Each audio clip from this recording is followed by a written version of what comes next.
Bienvenidos a Gente con Propósito, un espacio donde yo converso con gente que admiro y que conozco y con los cuales a través de su historia nos comparten enseñanzas y motivaciones de qué los ha hecho exitosos y cuál es el propósito de ellos en su vida. En esta ocasión tengo a una amiga especial. Su nombre es Consuelo Prieto. Bienvenida. Gracias, Ever, muy amable por Qué bueno que invitarme. estás aquí en nuestra iglesia de Chiller, en el estudio y grabando este programa. Sé que va a ser de bendición para alguien. Cuéntame, ¿cuál es el propósito de Consuelo? Mucha gente te conoce, ¿verdad? Y la gente te conoce por tus charlas y por tus ocurrencias. Pero cuéntame, ¿cuál tú crees que es la razón por la que Dios puso a Consuelo en este mundo? Bueno, yo creo que mi propósito es ayudar a la gente a que encuentre un camino de transformación personal. Creo que es como el enfoque de vida con el que me identifico y mucha gente ha logrado hacer transformación a través de procesos que hemos realizado. Así que creo que Dios me ha llamado a eso. Ayudar a entender el camino ese. Muy bien, muy bien. So, estás en Chiller, que es una iglesia de la mayoría cubanos, pero sé que tú te denominas Colombo, cubana. Colombo cubana, pero eres de Colombia. Cuéntame de tus inicios, de dónde salió Consuelo. Bueno, yo nací en Bogotá, Colombia, que es la Okay. capital de mi país. Soy hija de una familia grande. Soy la hija número 8 de 9 hijos. Wow, o sea, tus padres no tenían televisión en aquel tiempo. No tenían y adicionalmente, bueno, creo que les gustaba. Creo que les gustaba. ¿Es por eso que decidiste estudiar sexología Yo creo que por ahí vienen algunos genes ya de herencia. Sí, nací y crecí en Bogotá. Estudié en colegio de religiosas. Así es de okay. que en mi historia O sea, en es ese tiempo era católica tu familia. católica y Okay. yo iba a ser religiosa. Ese fue uno de mis sueños que mi papá me inculcó, ser religiosa, ser monja. De esa parte no te arrepientes. No, definitivo, me hubiera perdido cosas muy buenas. Entonces, después, bueno, estudié todos mis estudios primarios, secundarios en Bogotá. Y luego muy joven me casé de 20 años, con quien hoy es mi esposo ya por 36 años. Felicidades. Y Pero sé que estudiaste en la Universidad de Medellín, en la Universidad sí, Adventista, ¿verdad? correcto. Sí. ¿Cómo llegaste a ser adventista? ¿Cómo fue esa? Bueno, esa es una historia rara, pero un señor que llegó a mi casa porque nos fuimos a vivir a Cali, cuando me casé en Bogotá, pero fui a vivir a Cali, y allí llegó un señor a arreglarme una gotera en un techo y el señor cantaba, allí cantaba Okay. himnos. Y entonces me llamó la atención y le pregunté, ¿usted qué es lo que canta? Y me dice, no, es que yo soy cristiano. Y yo, ok. Y luego me llevó un libro de recetas vegetarianas. Y ahí me empecé a apasionar, empecé a leer, a investigar. Y luego me di cuenta que ese señor era de la misma iglesia de mi suegra, porque mis suegros eran adventistas. Oh, muy bien, muy bien. Y entonces yo dije, oh, wow, está interesante. Y entonces ya después le dije a mi esposo, vamos a la iglesia de tu mamá para complacerla. Y me quedé ahí. Eso vale la pena complacer a la suegra, ¿tú ves? Definitivo, definitivo. Qué bien, qué interesante. Pero sé que no terminaste ahí. Fuiste a la universidad, estudiaste y en Colombia hiciste una carrera profesional. ¿Qué fue lo que Correcto. estudiaste? Bueno, fui a la Universidad Adventista Uh-huh. y me gradué como educadora. Okay. Y después empecé a trabajar en un colegio cristiano y allí no sabía decir que no a nada. Entonces me dijeron que si podía tener una clase de sexualidad con los muchachos de high school y yo dije que sí. Y me metí en ese reto y el primer día que dicté la clase yo iba temblando. Luego mis alumnos me decían, profe, usted tenía el mal de Parkinson cuando llegó a la clase con nosotros. Y allí cuando empecé a investigar de sexualidad para esa clase, me apasioné por el tema de la sexualidad y dije, tengo que estudiar algo relacionado con sexualidad. Entonces hice mi especialización en sexología educativa en la Universidad del Valle y de ahí en adelante me dediqué todo el tiempo a trabajar en el campo de la sexualidad humana. Después me di cuenta que no somos solo sexualidad, que somos otro tipo de componentes en nuestro ser integral. Y entonces me metí a hacer consejería cristiana, me metí a hacer nutrición y dietética. Entonces soy maestra en nutrición, máster. Soy también psicóloga cristiana, luego entonces he ido en un proceso permanente de estudie. Mi esposo me dice que ya no estudie más, pero creo que eso va en mí. Yo creo que eso va en la persona. Sí. Y esa es una de las cosas que yo admiro mucho de ti, ¿no? Porque te conocimos por la doctora Prieto, por la sexóloga. Veo que en tu vida no has parado de aprender. Siempre hay algo nuevo por aprender. Y eso es algo sumamente digno de admirar. Creo que lo ser educadora es parte de quien tú eres también. Sí. Porque cuando uno conversa contigo un rato, aprende siempre algo. Las técnicas de educación Sí. están bien. Es mi pasión y me dedico a eso por eso. De hecho, todo lo que hago hoy en día, aunque tiene que ver con la consejería, con restaurar la familia, restaurar la pareja, ayudar a la gente a solucionar problemas, todo lo que hago lo hago sobre la base de técnicas, básicamente todo educativo. Perfecto. Este es un pedacito de consuelo profesional en Colombia. Te casaste con Alfonso, alguien que queremos mucho aquí en Chile también, y tuvieron a un baby, que es uno de mis buenos amigos, Daniel. Cuéntame de esa parte de familia y por qué llegaron aquí a Estados Unidos. Bueno, felizmente casada, ha sido una bendición mi historia con mi esposo, con mi hijo, pero mi esposo trabajaba con una multinacional americana hace 20 años atrás, que era el tiempo de toda la problemática social en Colombia con la guerrilla. Correcto. Así es de que vivíamos amenazados, no podíamos salir a ninguna parte, nuestro teléfono estaba custodiado todo el tiempo por la policía en Cali. Y entonces un día dijimos, bueno, ¿por qué no emigrar, no? ¿Por qué no salir a buscar algo nuevo para Daniel? Porque Daniel vivía con mucho miedo, ¿no? Todo el tiempo no salga, no se mueva. Si se me perdía un ratito de la vista en el colegio, yo estaba pensando que lo habían secuestrado. Vivíamos con ese miedo. Y entonces un día dijimos, nos vamos. Y bueno, Dios nos trajo a la iglesia de Chile Rocks a trabajar como misioneros. Así de que ahí comenzó nuestra historia aquí en Estados Unidos. Esa es la mejor parte. ¿Qué puedes decir? Porque llegaste aquí con un muchacho adolescente. Daniel era un adolescente en ese tiempo. Familia de inmigrantes. Hay tanta gente que está llegando hoy en día. ¿Qué le puedes decir a alguien que se siente en esos zapatos? Una pareja de padres que eran profesionales en su país y por problemas políticos o por cualquier otra razón, tienen que tomar la fuerte decisión de llegar a un lugar nuevo, empezar de nuevo con idioma nuevo y un hijo teenager. ¿Qué pudieras decirle a alguien que esté pasando por esa experiencia ahorita? Para nosotros fue fundamental encontrar un contexto de apoyo y eso fue lo que encontramos en la iglesia. En la iglesia de Chile Rocks. Aunque somos de culturas abismalmente diferentes. Pero aprendió a comer comida cubana. De hecho, recuerdo el primer día que entré a la iglesia y yo dije, esto no puede ser la iglesia donde yo voy a venir. En ese momento todos estábamos hablando a la misma vez. Todos hablaban al mismo tiempo y yo venía como de la idea de la iglesia en Colombia, que era todo reverente, todo en silencio. Y yo decía, no, esto no puede ser. Y volví a salir al letrero y vi, no, sí es, aquí es. Ahí busqué al pastor. Pero definitivamente la gente nos brindó el amor, el apoyo, la solidaridad. Estuvieron con nosotros, nos aceptaron como parte de la familia. Y creo que esa seguridad es clave porque llena muchas necesidades emocionales del ser humano.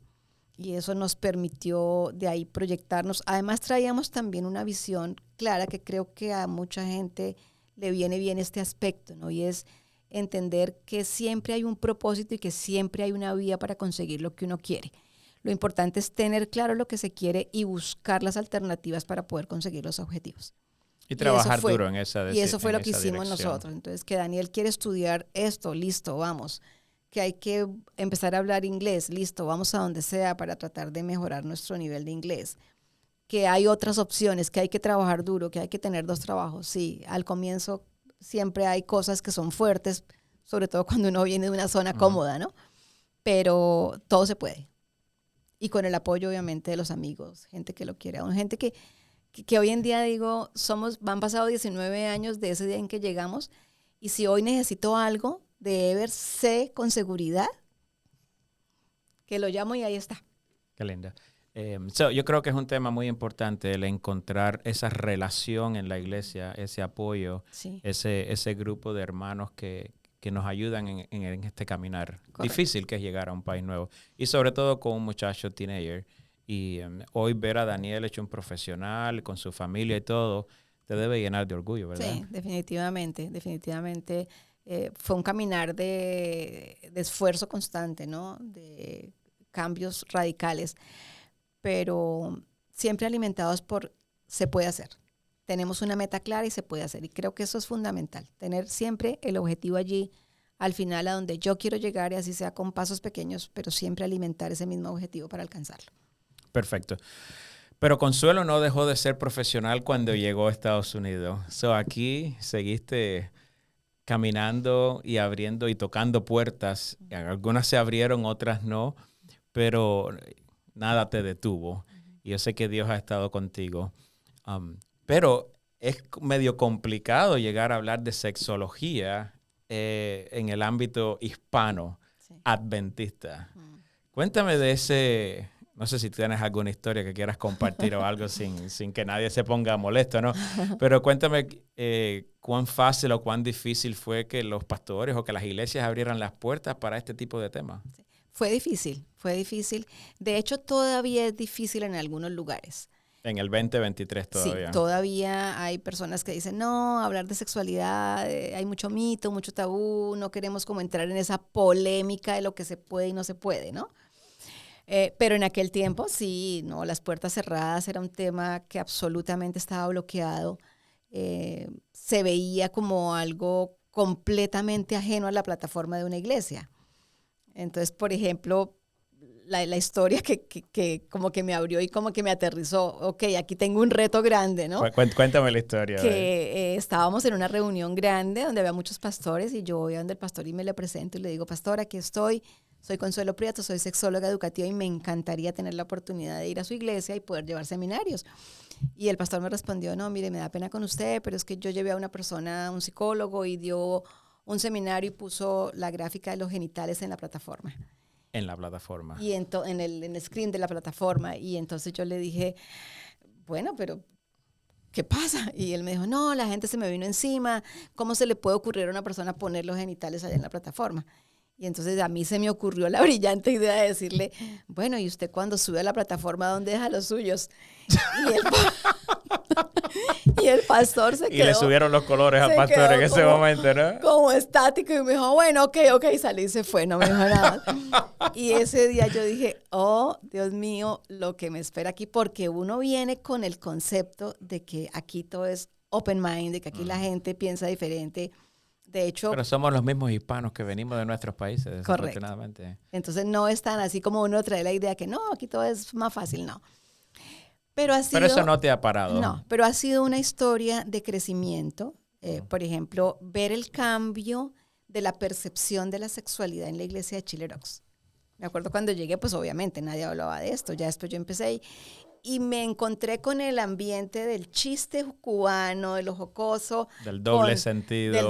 Con lo trascendental que yo traía, ¿no? Y me adapté a eso, pero empecé a ver que la gente capturaba la idea, que se puede hablar de sexualidad, que lo puedo hacer con perfecta amplitud, sin que me dé temor ni siquiera abordar un tema, porque sé que la gente ya lo puede tomar de una manera adecuada, ¿no? Profesionalmente, desde el ámbito educativo.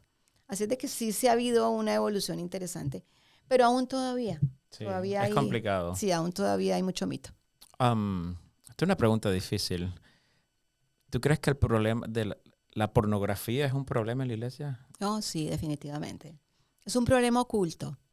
Es un problema oculto del que no se habla, que está afectando la relación de pareja, que está afectando el cerebro de la gente y que yo creo que sí se debería abordar más directamente porque es una problemática real. Sí, definitivo. ¿Qué consejo le puedes dar a alguien que puede estar mirando este programa y tenga ese problema en su mente o esa tendencia? Porque hoy la pornografía es muy fácil, está muy cerca, muy accesible. ¿Qué le puedes decir? Yo sé que esto es parte de tu trabajo, ¿no? Uh-huh. Pero aprovechando este contexto, ¿qué le puedes decir a alguien que quizás necesite un consejo en este momento? Es un tópico complejo, porque la pornografía genera en el cerebro humano la producción de ciertas sustancias bioquímicas que generan satisfacción y que generan adicción. Entonces es lo mismo que cuando una persona está adicta a una droga, ¿no? La busca porque le satisface, le gusta, le genera bienestar. Pero la realidad es que a nivel de lo que nosotros incorporamos en el cerebro, genera una cantidad de problemas desde el punto de vista conductual, desde el punto de vista relacional, porque es una actividad que está estereotipada, es falsa en casi todo lo que presenta. Y cuando una persona está en ese mundo, pues empieza a ver distorsionado el concepto de lo que es la pareja, de lo que es la misma sexualidad. No logra ver la esencia de la sexualidad como Dios nos la planteó y es lo que yo enseño, ¿no? Y pretendo que la gente entienda. Y es que la sexualidad fue dada con 3 pilares fundamentales. Una es la procreación, la otra el complemento afectivo y la otra el placer. Entonces, cuando tú estás adicto a la pornografía o incorporas la pornografía, este segundo elemento, que es el elemento de la conexión, a la otra persona, de la conexión afectiva, de que tú y yo somos una sola carne, porque yo considero que en ese momento, cuando el hombre está dentro de la mujer, allí somos realmente una sola carne. Entonces, cualquier cosa externa que llegue a nuestra mente, que rompa esa conexión, esa intimidad, nos separa. Y por eso los matrimonios hoy en día se están divorciando cada vez más. Porque definitivamente el índice de pornografía cada vez es más alto, ¿no? Por eso es tan dañino. ¿Qué herramientas puedes dar para luchar con esto? Definitivamente la parte educativa, o sea, entender que nosotros podemos manejar nuestro cerebro, que nuestro cerebro es plástico, que podemos regular cualquier tendencia, porque Dios nos creó con esa capacidad. Entonces, generar estructuras. Si la gente tiene ya una adicción, es bueno que busque ayuda, porque usualmente lo que se hace es un proceso, como cualquier otra adicción, ¿no? Para desintoxicar a la persona. Pero creo que es un proceso que se tiene que llevar en pareja, básicamente. Yo veo muchas mujeres que dicen, por ejemplo, mi esposo ve pornografía y yo no quiero saber nada de él, yo me quiero divorciar de él. Pero realmente si la mujer se adentrara en un proceso de ayuda, podrían superar la parte de la pornografía masculina más fácilmente. Ahora, hay mujeres que disfrutan viendo pornografía también. De hecho, la estadística dice que muchas mujeres ven pornografía hoy porque es un elemento de excitación que les ayuda en su vida íntima. Pero creo que si los dos se ponen de acuerdo, si los dos priorizan y dedican más tiempo a verse mutuamente, ¿no? En lugar de ver la pantalla, yo puedo ver a quien tengo al frente. Si dedican más tiempo a mandar el mensaje erótico desde más temprano en la mañana, a preparar el cuerpo y el cerebro para la conjunción y la intimidad. Si dedican más tiempo a contemplarse, a tocarse, a acariciarse, pues definitivamente van a lograr niveles de placer sexual mucho más altos sin necesidad de recurrir a ese tipo de herramientas. Una herramienta extra. Gracias por compartir la clase de gratis aquí a través del programa. La próxima la cobro. La próxima la cobras. Estás hablando de un concepto de cuán importante es la educación en la sexualidad, right? Y compartías una idea conmigo anteriormente sobre si la sexualidad es algo espiritual o es algo material. Explícame sobre ese concepto. La mayoría de la gente, y cuando voy a dar seminarios y hago esta pregunta porque la hago usualmente, ¿ustedes qué creen? ¿Que la sexualidad es carnal o es espiritual? Y la mayoría de la gente dice carnal, porque tienen el concepto de que forma parte de lo que en la Biblia se dice de lo carnal, ¿no? Es la parte que mala. Dios nos dio para nosotros disfrutar, pero no es nada espiritual. No tiene conexión con lo espiritual. Y yo siempre trato de que la gente conecte con que eso es un mito, porque realmente la sexualidad es muy espiritual. Okay. ¿Qué es lo que la hace espiritual? ¿Qué es lo que la hace espiritual? Dios cuando nos creó a su imagen y semejanza. Y hubo algo que Él no nos dio. Y ese algo que no nos dio es la facultad de crear, porque nosotros no podemos crear nada. Tú no puedes crear agua, tú no puedes crear un vegetal, no lo puedes crear. Pero Él, para complemento del regalo maravilloso que nos dio de su imagen y semejanza, nos dio la capacidad de procrear. Y esa procreación, la capacidad de ser un ser semejante a nosotros, se hace a través de la función sexual. Eso es más que espiritual. Eso tiene una connotación súper profunda. Por eso creo yo que el ataque a la sexualidad y el desfigurar el concepto de la pureza sexual como se ha desfigurado a través de la pornografía, a través de la infidelidad, está no solamente desfigurando la función sexual como tal, sino que está desfigurando ese regalo maravilloso que Dios nos dio de procrear, que es algo completamente mágico. Único. Es único, es que sacar un ser humano completo como tú y yo, de 2 células, en un momento además de placer sexual máximo. Tremendo, ¿verdad? Eso es espiritual por donde tú lo veas. Cuando vemos eso así, se lo presentamos así a nuestros hijos, a nuestra pareja, pues empezamos a comprometernos más con esa esencia espiritual de la función sexual y empezamos a cuidarla. Y tal vez te lo dije ahora, si educáramos en el marco de la sexualidad a nuestros jóvenes, podríamos tener una respuesta muy bonita en relación a que ellos sean conscientes de que se pueden mantener vírgenes hasta el matrimonio. Porque de que no es un problema, porque no es solamente el placer.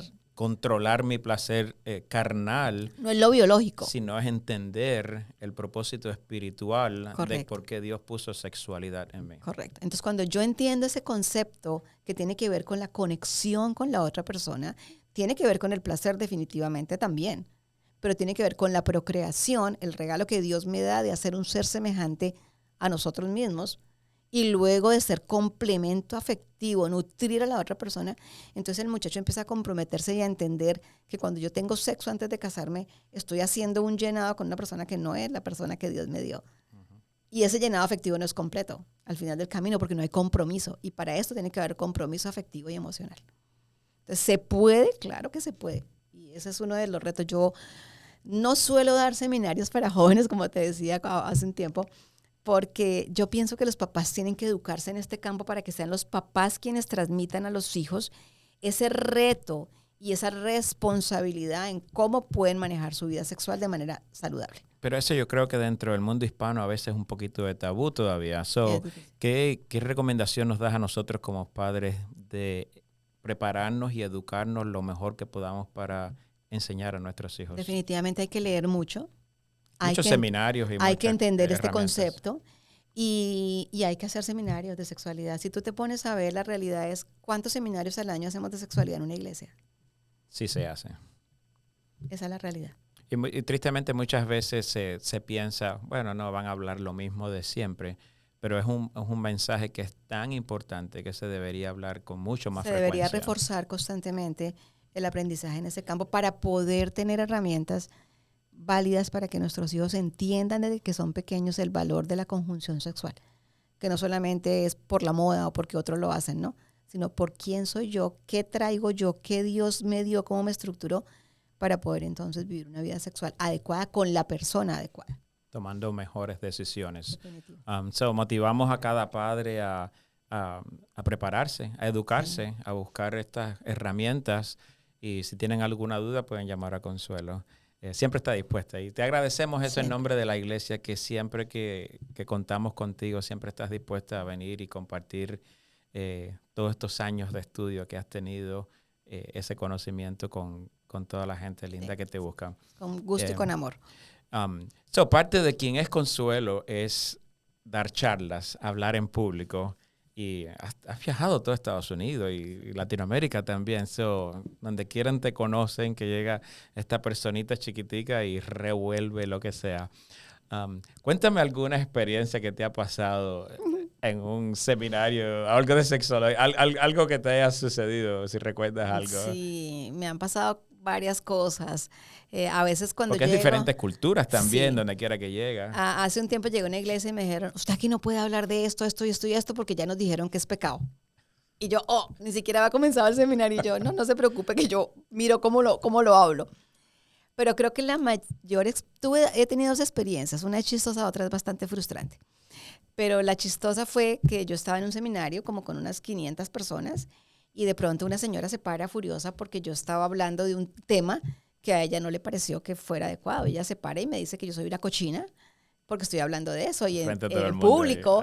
Y entonces yo me quedo callada y yo me decía, ¿qué hago, Consuelo? ¿Qué digo? Me quedo callada, me explico, me excuso. Y la señora se paró y se fue. Y yo lo que dije fue, bueno, sigamos hablando, porque ya no le gustó, pero a ustedes sí les gusta porque nadie más se paró. Nadie más se paró. Entonces, pero eso es complicado, ¿verdad? Porque sí, es parte de quien tú eres, hablar en público. sí, Y es un tema que puede ser incómodo para alguien. sí, sí. De hecho, he tenido otras observaciones, porque hay gente que no está de acuerdo. Tal vez el planteamiento religioso no está muchas veces muy concordante con el planteamiento terapéutico y clínico. ¿Ves? Entonces hay conceptos que a nivel clínico y a nivel terapéutico se manejan con perfecta naturalidad y aquí no. Entonces llevar a la gente a que entienda esto, a menos que tenga mente abierta y que quiera entenderlo y que lo vea como es, ¿no? Porque no lo estoy amañando, es simplemente la fisiología, la biología, lo que es. Porque Es difícil. en tu rama, cuando tú das tus charlas, hay dos posiciones. Hay la posición de lo que nosotros creemos que es correcto y también está la ciencia. Correcto. Y sé que tratas de proyectar estos dos conceptos. Uh-huh. ¿Cuán fácil o cuán difícil te puede llegar a hacer eso? Es complicado a veces, sobre todo con ciertos tópicos, porque por ejemplo con el tema de cómo funciona biológicamente la mujer o cómo funciona el hombre, cómo es la respuesta sexual femenina o cómo es la respuesta Ya sexual estamos más masculina, educados en esa ahí parte. ya no hay problema. Pero en tópicos yo los llamo calientes, ¿no? Como por ejemplo el uso de juguetes sexuales en la intimidad, el sexo oral, ese tipo de tópicos. Hay muchísima variedad de conceptos y hay gente que les gusta, hay gente que no le gusta, hay gente que lo incorpora, hay gente que lo ve como pecado. Entonces yo lo que planteo es las dos opciones y lo que he decidido es no meterme a decir qué es bueno o qué es malo. Simplemente yo le digo, vea, esto es lo que clínicamente se dice. Por ejemplo, ¿puedo aquí decirlo? Sí, ¿Me claro que lanzo? sí. ¿Me lanzo? Adelante. Por ejemplo, el sexo oral. Entonces yo Okay. explico, el sexo oral no es una desviación de la sexualidad, es una variación de la sexualidad. Entonces, si es una desviación, pues es incorrecto, porque en las desviaciones tenemos todo lo que es necrofilia, sexo con animales, etc. Pero si es una variación, es sencillamente algo que es optativo, que yo puedo Estar de acuerdo. estar de acuerdo. Ahí le dejo a la pareja, usted decide. Ahora, si a usted no le gusta y a ella sí le gusta, ustedes tienen que entrar en un diálogo, una comunicación asertiva importante en el marco de la intimidad para llegar a un acuerdo. Pero hagan lo que los dos estén de acuerdo. ¿Ves? Pero hay mucha gente que dice, no, eso es sucio, eso es pecado, la lengua no fue hecha para eso, sino... Entonces, Tremendo.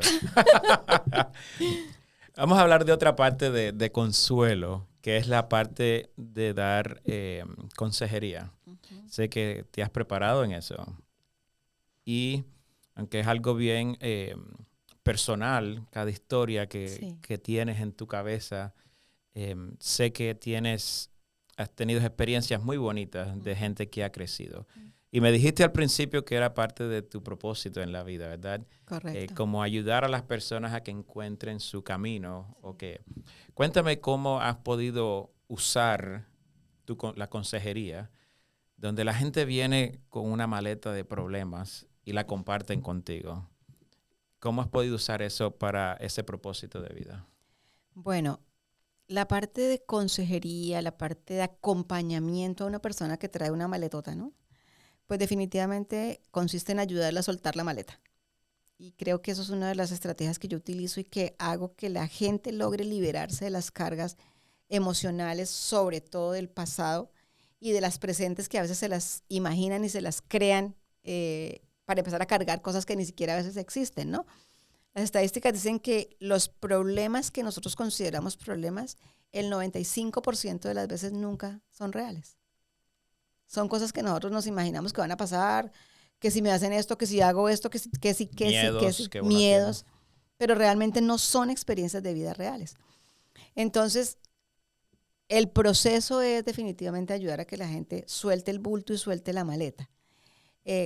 Experiencias lindas en el sentido de que es posible la transformación personal, Ever. O sea, eso sí. Has visto claro, muchos ejemplos. Muchos ejemplos. Yo recibo mensajes muy frecuentemente o me encuentro con una persona que le hice una sesión de consejería hace 10 años y me dice, por usted, esa sesión y mi matrimonio se salvó. Entonces, es muy gratificante para mí, pero también es un reto, porque los consejeros y los psicólogos somos considerados como yo voy allá porque estoy loco. Entonces no voy. Y usualmente la persona llega a una sesión de consejería cuando ya el problema, cuando el problema ya está casi que sin solución. Una lección que pudiéramos tomar en este momento es, si usted está teniendo alguna dificultad de relación, de pareja, lo que sea, vaya a tiempo y busque ayuda en tiempo. Sí, definitivamente. Porque a veces cuando buscamos la ayuda ya es demasiado tarde. Ya es demasiado tarde, entonces es difícil porque ya hay muchas marcas, porque ya hay muchas heridas, ya hay mucho dolor acumulado. Y entonces ya hay que empezar, se puede sanar. Yo siempre le digo a la gente, yo no divorcio a nadie. Usted viene acá es para restaurar. Pero obviamente, si yo comienzo con una herida en un matrimonio de 3 o 5 meses, le pongo una curita y se sanó. Pero si la herida tiene 20 años y hay muchas heridas, es mucho más trabajo hacer el proceso de sanidad interior. Pero todos los procesos, todas las dificultades, todas las luchas, todas tienen solución. Solo que hay que buscarle el ladito, como dicen, ¿no? Y hay que buscar el momento y hay que pedir ayuda. Pero nosotros no tenemos esa cultura a nivel hispano. Eso te iba a decir. Sí. ¿Crees que todavía dentro de los hispanos y dentro de nosotros los adventistas tenemos esa limitación a no comparto lo mío con nadie y me muero con este problema? Además, reconocer el problema, comenzando por ahí. La gente no cree que tiene un problema. De hecho, yo atiendo parejas que me dicen, llegan a mi oficina y hable usted, y él le dice, hable usted que usted es la del problema. O sea, echarle la culpa al otro y no asumir que tenemos cierto grado de responsabilidad en una diferencia o en un problema que tenemos, ya eso genera una barrera muy importante para no poder hacer un abordaje bueno. Entonces, definitivamente sí hay todavía mucha tendencia a la no aceptación de que requerimos ayuda. Y en el campo de la intimidad, más todavía. Sí, eso es una cosa complicada. Yo no hablo de mi intimidad con nadie, eso es mío. Entonces, claro, si tenemos disfunciones, si tenemos problemas relacionales, si tenemos problemas de comunicación en la intimidad y no hablamos con nadie, pues cada día va a ser peor. Y no vamos a tener eso. Y a veces buscan ayuda ya es tarde. Me dijiste un concepto sumamente interesante anteriormente y era que muchas veces a la consejería llega una sola de las partes. Y has visto en tu experiencia que ese propósito de vida que Dios puso de que ayudas a las parejas o a las personas a crecer, la puedes lograr incluso con una de las partes. Explícame cómo funciona eso. Sí, es increíble, porque me pasa con frecuencia. El esposo no quiere ir o la esposa no quiere ir, entonces uno de los dos Sobre todo en el mundo hispano, quizás el esposo es un poquito más... El esposo es un poquito más radical y más difícil. Entonces ellas van, yo les digo, pues venga usted y usted empiece su proceso porque al final del camino él viene, no se preocupe. Y empezamos, y por ejemplo tuve un caso muy interesante hace un tiempo, que ella estuvo conmigo un par de sesiones y entonces me dice, ¿sabe, doctora, que desde que yo estoy viniendo a verla a usted, mi esposo ha cambiado tanto? El tipo era nuevo entonces. Sí, entonces yo le dije, wow, qué interesante, eso es... Pero él no vino a la distancia, sección. Él no vino. Y yo le dije, no, la que está viniendo aquí eres tú. Así de que la que ha cambiado eres tú. Literal, como que tú estás viendo a la persona desde este ángulo y te has movido unos pasos y ahora lo ves desde este otro ángulo. Ya no ves lo mismo. Entonces, la que hizo el cambio de cómo lo percibes, de cómo él se proyecta a tu visión, eres tú. Pero ella pensó que había sido él. Y ella me decía, yo no puedo creerlo. Le digo, sí. Es que el cambio es personal. La transformación es personal. Y yo no puedo cambiar a nadie. Yo puedo querer que mi esposo cambie, pero no puedo hacer nada literalmente para que él lo haga, porque el que tiene que dar el paso de transformación personal es cada uno. Tremendo. Yo creo que aquí hay para todos, ¿verdad? Ojalá si hay dificultades vengan los dos. Pero si no, hay que tomar la iniciativa y intentarlo. Sí. Tú sabes, Eversito, que yo durante mucho tiempo hice terapia de pareja. Y hace unos 3 años decidí que no le iba a hacer más. Yo dije, no, yo no voy a meterme en este camino con gente peleona aquí en mi consultorio. Porque literal, llegaban los dos y era un conflicto. Entonces era a defenderse cada uno del ataque del otro. Y fue cuando yo dije, no, esto es personal. La transformación es personal. Entonces yo los atiendo aparte. Y usualmente hago unas sesiones al final, pero la mayoría de las veces nunca llego a esas sesiones. Porque las personas, ellos se sanan y todo se soluciona. Ni siquiera tengo que unirlos al final. Simplemente los dos hacen su estructura de cambio y empiezan a ver el mundo desde una perspectiva diferente, con una óptica distinta.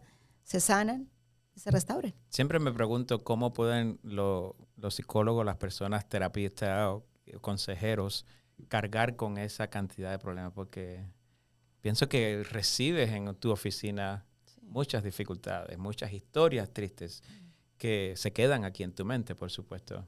¿Cómo haces para ir a casa y seguir sonriendo cuando ves tantas cosas tristes, verdad? Sí, definitivamente es complejo, pero aprendí que hay técnicas. Me acuerdo mi primer caso fue traumático. Me gradué de la universidad y me llegó mi primer caso a mi oficina en Colombia de un abuso sexual. Y durante una semana lloré y le dije a mi esposo, me equivoqué de profesión, esto no es para mí. Pero después, obviamente, estudiando, aprendiendo, ya cuando hice mi doctorado, pues obviamente aprendí otra cantidad de técnicas. Pero yo manejo muchísimo técnicas de relajación personal. O sea, yo me dedico todos los días al menos una hora para relajarme y para poner en mi mente pensamientos bonitos y positivos. Y creo que el resultado de tantas historias bonitas también debe ser Correcto. algo que te retroalimente y decir, bueno, no solamente escucho la parte triste, también escucho la parte positiva. De otra parte, manejo la ética al 100%. Entonces, lo que tengo en mi oficina se queda en mi oficina. Correcto. Yo estoy con mi cliente, salgo del cliente, cierro la carpeta y me voy. Cuando cierro la puerta de mi oficina, me olvido del tema. De hecho, antes oraba por mis clientes, ahora oro y le digo, Señor, bendice a todos mis clientes. Y ya. Ya no oro por nombres, porque me di cuenta que eso me cargaba. Me llego de consulta, suelo bañarme, como quitarme, ¿no? Todo lo que tengo. Uh-huh. Y tengo otra técnica que me gustaría contártela porque es muy trascendental, ¿no? Y es entender que mi corazón tiene neuronas. Cuando entendí que no solamente las neuronas están aquí, sino que están en el corazón. Lo siente. Y cuando entendí que mis neuronas tienen la capacidad de proyectar la energía del amor hacia mis clientes. Entonces, cuando el cliente entra en mi oficina, yo hago un juego de pensamiento, algo mental. Y todo lo negativo, yo me imagino que mi corazón, con mi energía bonita del amor, pone una barrera. Y que lo que ellos me traen, a mí no me impacta. Interesante. Y entonces yo lo que hago es todo el tiempo decirles mentalmente que los amo, que quiero sanidad para ellos. Y yo sé que el Espíritu Santo potencia eso porque yo salgo sin carga. Yo salgo sin carga. No es algo que yo conscientemente lleve para mi casa. No. Ahora, hay momentos en que sí digo, estoy exhausta y sé que es porque tengo mucha gente que he visto que he manejado lo que tú dices, mucha información negativa, mucho problema, mucho dolor. Y ahí me voy a ver una película, salgo con mi esposo. Lucas es mi desahogo en muchos aspectos. Armo Legos, me encanta armar Legos. ¿Juegas Rummy Cube? Me juego Rummy Cube con mis vecinos. Trato como de meter ese tipo. Pero me parece sumamente interesante esa técnica y creo que es algo que todos podemos aplicar en nuestra vida, ¿verdad? De tener pensamientos positivos, tener pensamientos, compartir amor, que siempre lo que salga de uno es amor. Y eso va a prever que cosas negativas. Sí, como que se crea la barrera. Y la técnica de decirle a la otra persona, yo te amo mentalmente, eso es increíble. Eso tiene un poder tremendo. Increíble. Oye, el tiempo está pasando rápido. Y quiero tocar otro tema que es importante y es consuelo profesional en Estados Unidos. Sé que tienes varios ventures que están caminando. Cuéntame algo de eso, cuéntame de Emmanuel, de tu clínica, cómo las personas pueden conectarse contigo, cómo pueden conectarse con Emmanuel, que es lo que es Emmanuel Christian University. Háblame un poquitico de esa parte tuya profesional. Bueno, cuando llegué aquí y me di cuenta que no me homologaron todos mis títulos de Colombia y que me tocaba volver a estudiar un poco, dije, tengo que buscar una ruta a través de la cual pueda ejercer y pueda bendecir. Y entonces empecé a dictar seminarios, me profesionalicé en el ámbito del coaching para hacer acompañamientos como coach de vida. Y luego dije yo, lo que yo hago, voy a una iglesia y digo una hora, pero ahí se queda. Requiero duplicar esto o multiplicar esto, generar personas que hagan lo mismo que hago yo, pero que se queden en las iglesias. Y ahí surgió la idea de crear una entidad educativa para formar líderes que puedan hacer lo que yo hago. Y ahí surgió Emmanuel Christian University, que es una universidad virtual 100%, en la que tenemos programas básicamente para que la gente se transforme en un coach y para que la gente también haga programas de prevención de violencia, también tenga capacidades de entrenadores de salud mental. Básicamente estamos en esas 3 líneas en este momento. ¿Cómo las personas pueden conectarse con Emmanuel? Tenemos una página web, a través de la página web. Sí, ecuedu.org, y allí está toda la información. Correcto. Vamos a tener un evento ahora para damas el 27 de agosto en la iglesia de Forest Lake, y en ese evento queremos justamente promover el tema de la salud mental, que en este momento está absolutamente afectada. Es uno de los desafíos más grandes. Es uno de los desafíos que tenemos ahora. Entonces queremos comenzar con mujeres para empoderarlas, para llevarlas a que se salgan de su contexto, de esa cotidianidad permanente, porque queremos formar gente y queremos que haya gente que esté en el marco de las iglesias que pueda ser primera respuesta en el campo de la salud mental. Me parece muy importante el tratar de multiplicar Correcto. esa influencia. Eso lo hago, me dedico también un poquito, como soy nutricionista, aunque no ejerzo aquí como nutricionista, pero me encanta ayudar a la gente, sobre todo que quiere bajar de peso. Entonces, pues ahí me he metido en el mundo un poquito de los suplementos nutricionales, entonces distribuimos unos suplementos nutricionales para que la gente tenga mejor salud. ¿Eso sería en qué página se...? Eso es Holistic Prevention. Holisticprevention.com. Muy bien. Ahí tenemos, y lo básico es lo que yo hago y lo que me apasiona es hablar de sexualidad, practicar la sexualidad. ¿Y la consejería, cómo se pueden contactar con Consuelo? Mi número telefónico. Por tu número telefónico. Sí, mi número telefónico, 407-405-2035. Y allí se pueden poner de acuerdo el para las secciones. Correcto. Ir a la oficina y atender. Correcto. Creo que es muy importante compartir estas herramientas con gente que la necesita, ¿verdad? Sí. Y también motivar. Y quisiera que dieras algún consejo, algún profesional que esté llegando a Estados Unidos, ¿verdad? Que dice, y ahora tengo que ir a limpiar piso o a servir comida en McDonald's. Y quizás ve que el camino es demasiado difícil o demasiado largo. ¿Se puede o no se puede? Oh, sí, definitivamente se puede. Y para los que están allí conectados y están en esa situación específicamente, quiero decirles que el mundo del coaching es un camino muy bueno, corto y fácil para tú poder ejercer profesionalmente si lo haces de la manera correcta y hacerlo sin problemas. Y puedes ejercer tu profesión perfectamente. Lo que hay es que buscar los recursos, hay que buscar la información porque hay formas de hacerlo.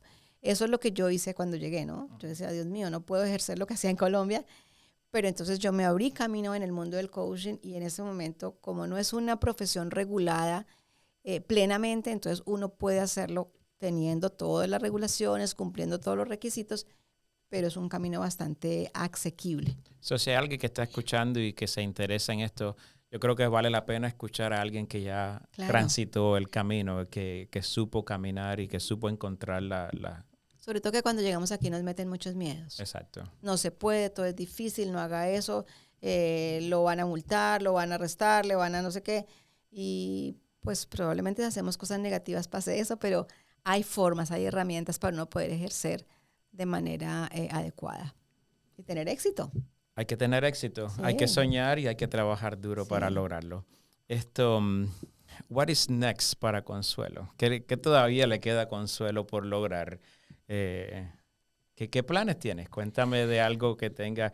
Ya me hablaste de este evento de agosto, pero ¿qué más tienes cocinando Consuelo? Ese evento de agosto es el primer paso de lo que yo anhelo conseguir.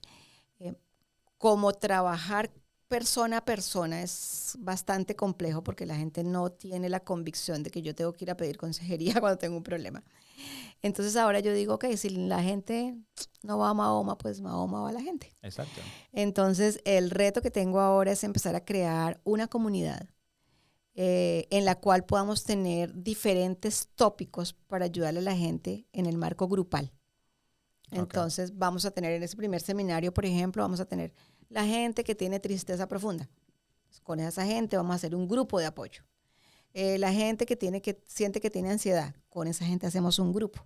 Y empezamos a reunirlos grupalmente para empezar a dar seminarios, clases. Todo esto está centrado en la educación. hay que educarnos. Me encanta y todo esto tiene 2 versículos base y clave para poder avanzar. Mi pueblo perece por falta de conocimiento, es el primero. Yo sé que si nos educamos, sé que si nos metemos en el campo de conocernos, conocer nuestras posibilidades, conocer las debilidades, conocer las estrategias de transformación, pudiéramos lograr mucho. Podemos lograr mucho. Y el segundo versículo es transformados a través de la renovación de vuestro entendimiento. Requerimos cambiar lo que hay aquí. Entonces, con estos grupos de apoyo, eso es lo que pretendo. Que haya mucha gente que esté recibiendo herramientas de transformación personal. Como no se hace persona a persona, es difícil. La gente no acude fácilmente. Pero ¿qué tal si lo hacemos como grupos? Reunir 15 personas un día, 20 otro día, y empezar a trabajar con la gente que realmente dependiendo quiere. sus necesidades. Dependiendo de sus necesidades. Y trabajar con la gente que quiera. Sí, porque esa es la otra estrellada. Hay que tomar la decisión de hacerlo.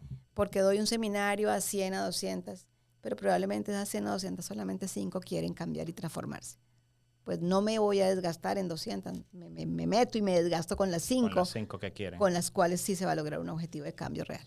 Me parece tremendo tus planes futuros y vamos a orar. Y somos afortunados de tenerte aquí cerquita y de tanta gente que puede participar de estos eventos que están. Tengo las últimas preguntas y son flash questions. So, contéstame lo que te venga a la mente ahorita. Okay. Si pudieras escribir tu lápida, si murieras y tú tienes la posibilidad hoy de decir, yo quiero que ponga, ¿qué 3 palabras? ¿Qué pondrías allí en tu lápida? Aquí está la que cambió vidas. Lindo. ¿Qué te motiva cada mañana? Me motiva mi esposo, mi hijo, Lucas es mi motivación más grande. Pero me motiva ver que la gente puede cambiar. Hay esperanza. Sí, definitivo. ¿Cuál tú crees que es el mayor desafío que tiene la iglesia adventista hoy? La parte educativa. Creo que se predica mucho y se enseña poco. En todos los aspectos. En todos los aspectos. Hay que educar a la gente para que la gente salga de esa zona de confort que los ha llevado a ser personas rígidas, religiosas, enfocadas solamente en escuchar, pero en hacer poco. Muy bueno, muy bueno. Dime con una palabra qué significa esto. Lucas. Mi pasión. Lucas es el nieto de Consuelo. Cali. Ay, rumba. Aunque yo no rumbeo, pero es rumba. Yo sí creo que tú rumbeas. Yo rumbeo por los lados. Alfonso. Alfonso es mi cómplice. Tu esposa, qué linda. La universidad. Mi reto. Daniel. Mi orgullo. Es mi amigo también. Chiller. Mi iglesia, la gente que amo. ¿Qué significa Chiller para ti? Muchísimo, muchísimo. A mí siempre me dicen, ¿vas para Forest vas? Yo les digo, no, mi iglesia es Chiller. Así se habla. Sí, y a veces no vengo, tú sabes que a veces me pierdo, me la paso viajando de un lado para otro y aquí termino siempre. Aquí regreso. Dime algo que pocas personas saben sobre ti. Dios mío. Bueno, yo creo que...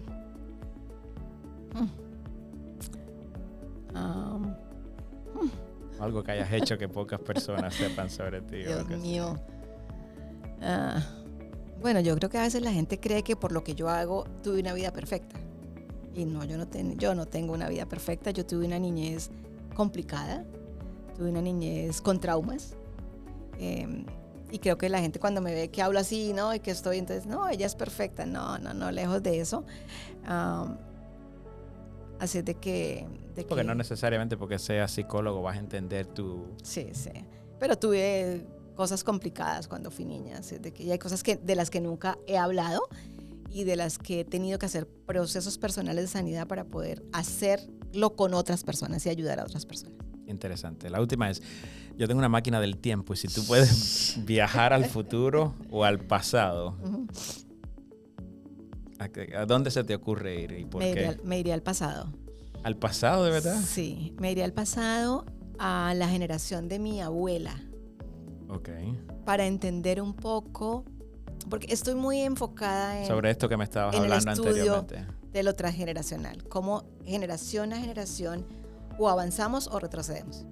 Entonces me gustaría conocer qué fue lo que vivió mi abuela, que generó que mi mamá viviera lo que vivió y que yo viviera lo que viví, para poder generar sanidad en las próximas aquí generaciones. Y en las próximas generaciones, correcto. Vale. Interesante. Consuelo, gracias. Se nos ha ido volando el tiempo. Ha sido sido tremendo. demasiado trascendental eso que dije. Y te agradezco mucho este tiempo. ¿Qué consejo final le puedes dar a alguien? Que no se rindan, que todos los problemas, las situaciones, las emociones, las ansiedades, los conflictos, todo tiene solución. Solo que hay que buscarla. Pero que por favor no se rindan. Hoy en día mucha gente se está rindiendo. Los suicidios, la depresión, se han incrementado ostensiblemente. En el 2021 fue loca la rata de suicidios. Los divorcios se incrementaron increíble porque la gente se cansó de luchar. Y yo creo que no podemos cansarnos de luchar. Hay que luchar, hay que seguir para adelante y hay que permitirnos sentirnos y ser lo que Dios visualizó cuando nos creó. Gracias, Consuelo. Gracias por compartir este tiempo. Gracias por tener ese propósito tan lindo en la vida de ayudar a gente a encontrarse, a conocerse y a mejorar. Amén. Quiera Dios que pueda seguir transformando vidas. Y nos vemos en la próxima. Gracias a ustedes por escuchar este programa y Dios les bendiga.